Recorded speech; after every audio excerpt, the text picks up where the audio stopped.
എക്സാമിന് വരാൻ പോകുന്ന ഒരു മോഡൽ ക്വസ്റ്റ്യനാണ് ഇത്. അതായത് നിങ്ങളോട് ഒരു ഡാറ്റ തന്നിട്ടുണ്ടാകും. അതിൽ ഇപ്പോൾ ഇവിടെ കൊടുത്തിട്ടുള്ള ഡാറ്റ എന്ന് പറയുന്നത് ഒരു ആൾക്ക് അയാളുടെ മന്ത്ലി ഇൻകംസ് ആണ് ഇവിടെ കൊടുത്തിട്ടുള്ളത്. ആ സാലറിയുടെ മീൻ, മീഡിയൻ, മോഡ്, റേഞ്ച്, ഇൻ്റർക്വാർട്ടൈൽ റേഞ്ചാണ് നമുക്ക് കാണേണ്ടത്. പക്ഷേ നമ്മൾ ബൈ ഹാൻഡ് അല്ല കാണാൻ പറഞ്ഞിട്ടുള്ളത്, ജാസ്പർ സോഫ്റ്റ്വെയർ യൂസ് ചെയ്തിട്ടാണ് കാണാൻ പറഞ്ഞിട്ടുള്ളത്. ക്വസ്റ്റ്യൻ ശ്രദ്ധിക്കുക. ആദ്യം തന്നെ നമ്മളോട് പറഞ്ഞിട്ടുള്ളത് ഈ പറഞ്ഞിട്ടുള്ള ഡാറ്റ ജാസ്പർ സോഫ്റ്റ്വെയറിൽ ലോഡ് ചെയ്യാൻ, അഥവാ അതിലേക്ക് എൻ്റർ ചെയ്ത് കയറ്റാനാണ് ആദ്യം പറഞ്ഞിട്ടുള്ളത്. അപ്പോൾ ഇതേപോലത്തെ ഒരു ടേബിൾ അവിടെ ജാസ്പർ സോഫ്റ്റ്വെയറിലും നമുക്ക് കാണാൻ പറ്റണം. പിന്നെ പറഞ്ഞിട്ടുള്ളത് മീനും, മീഡിയനും, മോഡും, റേഞ്ചും, ഇൻ്റർക്വാർട്ടൈൽ റേഞ്ചും ഒക്കെ ജാസ്പർ സോഫ്റ്റ്വെയർ യൂസ് ചെയ്തിട്ട് കാണാനാണ് പറഞ്ഞിട്ടുള്ളത്. അപ്പോൾ അതിന് വേണ്ടിയിട്ട് നമ്മൾ ആദ്യം ചെയ്യേണ്ടത് എന്താണെന്ന് വെച്ചാൽ, നമുക്ക് ക്വസ്റ്റ്യൻ പേപ്പറിലാണ് തരിക. ഇതേപോലെ കമ്പ്യൂട്ടറിലല്ല ഉണ്ടാവുക, പേപ്പറിലാണ് ഉണ്ടാവുക. ആ പേപ്പർ നോക്കിയിട്ട് വേണം നിങ്ങൾ ഡാറ്റ എൻ്റർ ചെയ്യാൻ. അപ്പോൾ ആദ്യം തന്നെ സ്റ്റാർട്ട് മെനുവിൽ പോവുക. സ്റ്റാർട്ട് മെനു എന്ന് പറയുന്നത് ഇതാണ്. അതിൽ സെർച്ച് ഓപ്ഷൻ ഉണ്ടാവും. സെർച്ച് ഓപ്ഷനിൽ പോയിട്ട് ജാസ്പ് എന്ന് ടൈപ്പ് ചെയ്യാം. ജാസ്പ് എന്ന് ടൈപ്പ് ചെയ്യുമ്പോൾ നമുക്ക് കാണാൻ പറ്റുന്നുണ്ടാവും. ആദ്യത്തേതായിട്ട് വരുന്നത് തന്നെ എന്താണ്, ജാസ്പ് ആപ്പ് എന്ന് പറഞ്ഞിട്ട് വരുന്നുണ്ട്. അതാണ് ടൈപ്പ് ചെയ്യുമ്പോൾ നിങ്ങൾ സെലക്ട് ചെയ്യേണ്ട ഒന്ന്. ഇതിൻ്റെ താഴെ ഒരുപാട് ഡോക്യുമെൻറ്റ്സും കാര്യങ്ങളും കാണുന്നുണ്ടാവും. അതൊന്നും സെലക്ട് ചെയ്യരുത്. ആപ്പായിട്ടുള്ള സോഫ്റ്റ്വെയർ തന്നെ വേണം സെലക്ട് ചെയ്യാൻ. സെലക്ട് ചെയ്ത് കഴിഞ്ഞാൽ ഇങ്ങനെ ഒരു വിൻഡോ ആണ് തുറന്ന് വരാം. നമുക്ക് ഡാറ്റ ലോഡ് ചെയ്യാൻ വേണ്ടിയിട്ട് നമ്മൾ ഇവിടെയുള്ള ന്യൂ ഡാറ്റയിൽ പോയിട്ടാണ് എടുക്കുന്നുണ്ടാവുക. ന്യൂ ഡാറ്റയിൽ പോവാം. അപ്പോൾ നമുക്ക് ഇങ്ങനെ കുറച്ച് റോസ് ആൻഡ് കോളംസ് ഉള്ള ഒരു വിൻഡോ ആണ് തുറന്ന് വരാം. ഇനി ഇതിലേക്ക് നമ്മൾ ആദ്യം ചെയ്യേണ്ടത് എന്താണെന്ന് വെച്ചാൽ, നമ്മൾ കാണിച്ചു തന്നിട്ടുള്ള അല്ലെങ്കിൽ നമുക്ക് കിട്ടിയിട്ടുള്ള ഈ ഒരു ക്വസ്റ്റ്യനെ ഇതിലേക്കാക്കിയിട്ട് മാറ്റാണ് വേണ്ടത്. നിങ്ങൾക്ക് കാണാൻ പറ്റുന്നുണ്ടാവും, ഇവിടെ ഫസ്റ്റിൽ കോളം 1 എന്നുള്ള രീതിയിൽ കൊടുത്തിട്ടുണ്ട്. ഈ കോളം 1 നിങ്ങൾ എന്ത് ചെയ്യാം, ഇതിലുള്ള പോലെ തന്നെ സീരിയൽ നമ്പർ എന്നുള്ള രീതിയിൽ ടൈപ്പ് ചെയ്യാം. അടുത്തതായിട്ട് എന്താണ്, കോളം 2 ആണുള്ളത്. അപ്പോൾ കോളം 2ൽ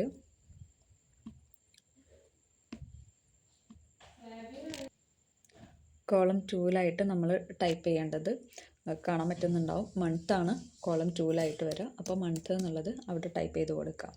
ടൈപ്പ് ചെയ്ത് കഴിഞ്ഞാൽ നിങ്ങൾ എൻ്റർ അടിക്കുക. എൻ്റർ അടിച്ച് കഴിഞ്ഞാലാണ് അത് താഴേക്ക് വരിക. അപ്പോൾ നിങ്ങൾക്ക് ഇവിടെ സ്കെയിലാണോ, നോമിനലാണോ, ഓർഡിനലാണോ എന്നുള്ള രീതിയിൽ സെലക്ട് ചെയ്യാനുള്ളൊരു ഓപ്ഷൻ വരും. കോളം ടൈപ്പിൻ്റെ അവിടെ നിങ്ങൾക്ക് ഓപ്ഷൻസ് കാണാൻ പറ്റുന്നുണ്ടാവും. സ്കെയിലാണോ, അതേപോലെ തന്നെ ഓർഡിനലാണോ, നോമിനലാണോ എന്നുള്ള രീതിയിൽ കാണാൻ പറ്റുന്നുണ്ടാവും. അതിൽ ഇപ്പോൾ സീരിയൽ നമ്പർ എന്ന് പറഞ്ഞാൽ ഓർഡിനൽ ഡാറ്റ ആയിട്ട് അല്ലെങ്കിൽ നോമിനൽ ഡാറ്റ എന്നുള്ള രീതിയിൽ അവിടെ കൊടുത്താൽ മതി. ഇപ്പോൾ ഇവിടെ മന്ത് ആകുമ്പോഴും നോമിനൽ ഡാറ്റയാണ്, അല്ലെങ്കിൽ ഇപ്പോൾ ചിലപ്പോൾ സ്റ്റുഡൻസിൻ്റെ നെയിം ആവാം, അല്ലെങ്കിൽ വേറെ എന്തെങ്കിലും കാര്യങ്ങളുടെ നെയിമും അങ്ങനത്തെ അതിനോടനുബന്ധിച്ചുള്ള കാര്യങ്ങളും ആണെന്നുണ്ടെങ്കിലാണ് നമ്മൾ നോമിനൽ ഡാറ്റ എന്ന് പറയാം. ഓർഡിനൽ ഡാറ്റ എന്ന് പറയുന്നത് റാങ്കൊക്കെ ആയിട്ട് ബന്ധപ്പെട്ടിട്ടുള്ളതാണ് ഓർഡിനൽ ഡാറ്റ എന്നുള്ളത്. സ്കെയിൽ എന്ന് പറയുന്നത് നമുക്ക് കിട്ടുന്ന ഓരോ സംഭവങ്ങളും, ഓരോ സ്കെയിൽസ്, അതായത് ചിലപ്പോൾ ഹൈറ്റ് ആവാം, വെയിറ്റ് ആവാം, ഇതൊക്കെ നമ്മൾ ക്ലാസ്സിൽ പറഞ്ഞതേനും. ഇപ്പോൾ സാലറി എന്ന് പറയുന്നത് ഒരു സ്കെയിലാണ്. അതേപോലെ അങ്ങനെ നമുക്ക് മെഷറബിൾ ആയിട്ടുള്ള കാര്യങ്ങളും അല്ലെങ്കിൽ നമുക്ക് അളക്കാൻ പറ്റുന്ന കാര്യങ്ങളെയാണ് നമ്മൾ സ്കെയിൽ എന്ന് പറയും. അപ്പോൾ ഇവിടെ എന്താണ്, മന്താണ് കൊടുത്തിട്ടുള്ളത്. അതെന്ന് പറയുന്നത് നോമിനൽ ഡാറ്റയാണ്. അപ്പോൾ അതും നമ്മൾ സെലക്ട് ചെയ്തിട്ട് വെക്കാം. പിന്നീട് അടുത്ത കോളം സെലക്ട് ചെയ്യാം. എന്നിട്ട് നമ്മളവിടെ നെയിം എന്താണോ അത് ടൈപ്പ് ചെയ്യുക. ഇവിടെ നിങ്ങൾക്ക് കാണാൻ പറ്റുന്നുണ്ടാവും, മൂന്നാമത്തെ കോളം എന്ന് പറയുന്നത് സാലറിയാണ്. അപ്പോൾ ആ സാലറി എന്നുള്ളത് നമ്മളവിടെ ടൈപ്പ് ചെയ്യണം, സാലറി. ഇനി നമ്മൾ പറഞ്ഞു എൻ്റർ അടിക്കണം എന്നുള്ളത് പറഞ്ഞു. ഇനി എൻ്റർ അടിച്ചു കഴിഞ്ഞാൽ ഇവിടെ നിങ്ങൾക്ക് ഈ സ്കെയിൽ മാറ്റാൻ പറ്റും. ഇപ്പോൾ നമുക്ക് മാറ്റേണ്ട ആവശ്യമില്ല. നേരത്തെ പറഞ്ഞ പോലെ തന്നെ മെഷറബിൾ ആയിട്ടുള്ള എന്തും എന്താണ് സ്കെയിലായിട്ടാണ് വരിക. സാലറി എന്ന് പറയുന്നത് ഓരോരുത്തരും വ്യത്യാസപ്പെട്ടിരിക്കും. അത് എന്ന് പറയുന്നത് മെഷറബിൾ ആണ് എന്നുള്ളത് കൊണ്ട് തന്നെ അത് നമ്മൾ സ്കെയിൽ എന്നുള്ളത് സെലക്ട് ചെയ്തു. പിന്നെ നമ്മൾ എൻ്റർ അടിക്കേണ്ട ആവശ്യമൊന്നുമില്ല, ജസ്റ്റ് ഇത് ക്ലോസ് ചെയ്താൽ മതി. അത്രയും ആയിക്കഴിഞ്ഞാൽ പിന്നെ നിങ്ങൾക്ക് ഇത് ഓരോ കോളം എടുക്കുക, 1 2 എന്നുള്ള രീതിയിൽ ഇങ്ങനെ ടൈപ്പ് ചെയ്ത് കൊടുത്താൽ മതി. ആ ഒരു സെക്ഷൻ ഞാനിവിടെ കൂടുതൽ കാണിക്കുന്നില്ല. ഇപ്പോൾ 1ൻ്റെ നേരാണെന്നുണ്ടെങ്കിൽ ജനുവരി എന്നുള്ളത് ടൈപ്പ് ചെയ്യാം. അതിൽ ക്വസ്റ്റ്യനിൽ എന്താണോ കൊടുത്തത് ആ സെയിം ഡാറ്റ ഇവിടേക്കും എൻ്റർ ചെയ്ത് കൊടുക്കാം. ഞാനിപ്പോൾ ഫുൾ ഡാറ്റ ഇവിടെ എൻ്റർ ചെയ്ത് കഴിഞ്ഞിട്ടുണ്ട്. ഇനി നമുക്ക് വേണ്ടത് എന്താണെന്ന് വെച്ചാൽ നമുക്ക് ഈ വിൻഡോ ക്ലോസ് ചെയ്യാം. ഇനി വേണ്ടത് എന്താണെന്ന് വെച്ചാൽ നമുക്കിവിടെ അനലൈസ് എന്ന് പറഞ്ഞിട്ടുള്ളൊരു ഓപ്ഷൻ കാണും. ഈ അനലൈസിൽ പോയിട്ടാണ് നമ്മൾ അടുത്തൊരു പാർട്ട് ഓഫ് ക്വസ്റ്റ്യൻ്റെ ആൻസർ ചെയ്യാൻ പോകുന്നത്. നമ്മളോട് ആദ്യം പറഞ്ഞത് ഡാറ്റ ലോഡ് ചെയ്യുക എന്നുള്ളതാണ്. അത് നമ്മളിപ്പോൾ ചെയ്ത് കഴിഞ്ഞു. ഇനി അടുത്തതായിട്ടുള്ളത് മീൻ, മീഡിയം, മോഡ് അങ്ങനത്തെ കാര്യങ്ങളൊക്കെ കണ്ടുപിടിക്കുക എന്നുള്ളതാണ്. അപ്പോൾ ആദ്യം നമ്മൾ എന്ത് ചെയ്യുക, അനലൈസ് എന്നുള്ള ഓപ്ഷനിൽ പോവുക, ക്ലിക്ക് ചെയ്യുക. അപ്പോൾ നിങ്ങൾക്ക് കാണാൻ പറ്റുന്നുണ്ടാവും ഡിസ്ക്രിപ്റ്റീവ്സ് എന്നുള്ളത്. അതിൽ നമ്മൾ എന്ത് ചെയ്യുക, ക്ലിക്ക് ചെയ്യുക. അത് കഴിഞ്ഞാൽ ഡിസ്ക്രിപ്റ്റീവ് സ്റ്റാറ്റിസ്റ്റിക്സ് കാണാൻ പറ്റുന്നുണ്ടാവും, അത് ക്ലിക്ക് ചെയ്യുക. അങ്ങനെ ക്ലിക്ക് ചെയ്ത് കഴിഞ്ഞാൽ നിങ്ങൾക്ക് വരുന്നത് ഇതുപോലെയുള്ളൊരു ഒരു വിൻഡോ ആണ് തുറന്നു വരുന്നുണ്ടാവുക. ഇതിൽ നമ്മൾ ആദ്യം ചെയ്യേണ്ടത് നമുക്ക് എന്തിൻ്റെ മീനാണോ കാണാനുള്ളത് അത് നമ്മൾ ഈ ഒരു ഭാഗത്തേക്ക് ഇടാണ് വേണ്ടത്. അതിന് വേണ്ടിയിട്ട് നിങ്ങൾ എന്ത് ചെയ്യാം, ഇപ്പം നമുക്ക് സാലറിൻ്റെ മീനാണ് കാണാനുള്ളത്. കാരണം സാലറിയാണ് സ്കെയിലായിട്ടും മാറ്റാനുള്ളത്. ഈ SL നമ്പർ ഞാൻ മറന്നിട്ട് സ്കെയിലായിട്ടാണ് കൊടുത്തത്. അത് ശരിക്കും നോമിനൽ ഡാറ്റ ആയിട്ടാണ് വരേണ്ടത്. അപ്പോൾ ഇതാണ് നമ്മുടെ സ്കെയിലായിട്ടുള്ളത്, അല്ലെങ്കിൽ ഇതിൻ്റെ സാലറിൻ്റെ മീനാണ് നമുക്ക് കാണാനുള്ളത്. അപ്പോൾ നമ്മൾ അതിൽ ഒരു ക്ലിക്ക് അടിക്കാം. എന്നിട്ട് ഇവിടെ ഈ ഒരു ആരോ മാർക്കിൽ ഒന്നുകൂടി ക്ലിക്ക് ചെയ്യാം. അങ്ങനെയാണെങ്കിൽ ഈ ഒരു സംഭവം എന്തായി, ഈ ഒരു ഭാഗത്തേക്ക് വേരിയബിൾസ് എന്നുള്ള പാർട്ടിലേക്ക് എത്തി. ഇനി അഥവാ നമ്മൾ മറന്നിട്ട് മൺത്തൊക്കെ ഇപ്പുറത്തേക്ക് കൊണ്ടുവന്നുണ്ടെങ്കിൽ നമുക്ക് എന്ത് ചെയ്യാം, ഇതിനെ തിരിച്ചങ്ങോട്ട് തന്നെ ആക്കാൻ വേണ്ടിയിട്ട് അതിലൊന്ന് ക്ലിക്ക് ചെയ്തിട്ട് വീണ്ടും ഈ ഒരു ആരോ മാർക്ക് കൊടുത്താൽ മതി. അപ്പോൾ അത്രയും ആയിക്കഴിഞ്ഞാൽ നമുക്ക് കാണേണ്ട കാണേണ്ട വേരിയബിൾസ് അല്ലെങ്കിൽ എന്താണോ കാണേണ്ടത് അത് ഇവിടേക്ക് എത്തിക്കഴിഞ്ഞാൽ നമുക്ക് ചെയ്യാനുള്ളത് ഇതിൻ്റെ താഴെ സ്റ്റാറ്റിസ്റ്റിക്സ് എന്ന് പറഞ്ഞിട്ടുള്ള ഭാഗമുണ്ട്. കാണാൻ പറ്റുന്നുണ്ടാവും വിചാരിക്കണം. സ്റ്റാറ്റിസ്റ്റിക്സ് എന്ന് പറഞ്ഞിട്ടുള്ള ഭാഗം, ഇതിൽ നമുക്ക് വേണ്ട ഭാഗങ്ങളൊക്കെ നമ്മൾ ടിക്ക് ചെയ്യാണ് വേണ്ടത്. നമുക്ക് താഴേക്ക് സ്ക്രോൾ ചെയ്യുമ്പോൾ കാണാൻ പറ്റും. ഇവിടെ മോഡ് നമ്മളോട് കാണാൻ പറഞ്ഞിട്ടുണ്ട്, മീഡിയൻ കാണാൻ പറഞ്ഞിട്ടുണ്ട്. മീൻ ഇവിടെ ഓൾറെഡി ടിക്ക്ഡ് ആണ്, അപ്പോൾ മീനും നമ്മളോട് കാണാൻ പറഞ്ഞിട്ടുണ്ടത്. പിന്നെ അടുത്തതായിട്ട് കാണാൻ പറഞ്ഞിട്ടുള്ളത് നമ്മളോട് റേഞ്ചും ഇൻ്റർക്വാർട്ടൈൽ റേഞ്ചുമാണ് പറഞ്ഞിട്ടുള്ളത്. ഈ ഇൻ്റർക്വാർട്ടൈൽ റേഞ്ചിനെയാണ് നമ്മൾ ഷോർട്ടാക്കിയിട്ട് IQR എന്ന് പറയുക. ഇൻ്റർക്വാർട്ടൈൽ റേഞ്ച് എന്ന് പറയുന്നത് നമ്മുടെ ക്വാർട്ടൈൽ ഡീവിയേഷനിൽ പറയുന്ന അതിൻ്റെ വേറൊരു പേരാണ്. അപ്പോൾ അതും ഓർത്തിരിക്കാം.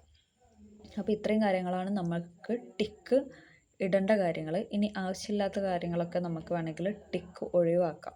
ഇവിടെ മിനിമത്തിലും മാക്സിമത്തിലൊക്കെ മാർക്ക് കിടക്കുന്നുണ്ട്. അപ്പോൾ അതൊക്കെ ടിക്ക് ഒഴിവാക്കുക, നമുക്ക് ആവശ്യമുള്ള മാത്രം എടുത്തിടാം. അങ്ങനെ ചെയ്ത് കഴിഞ്ഞാൽ നിങ്ങൾക്കിവിടെ ആൻസറായിട്ട് അത് കിട്ടുന്നുണ്ടാവും. ഇത്രയാണ് നമ്മുടെ ആൻസറായിട്ട് വരുന്നുണ്ടാവുക. അതായത് ഈ ഒരു ഡാറ്റൻ്റെ മോഡ് എന്ന് പറയുന്നത് 15,000, മീഡിയം എന്ന് പറയുന്നത് 14,000 മീൻ എന്ന് പറയുന്നത്.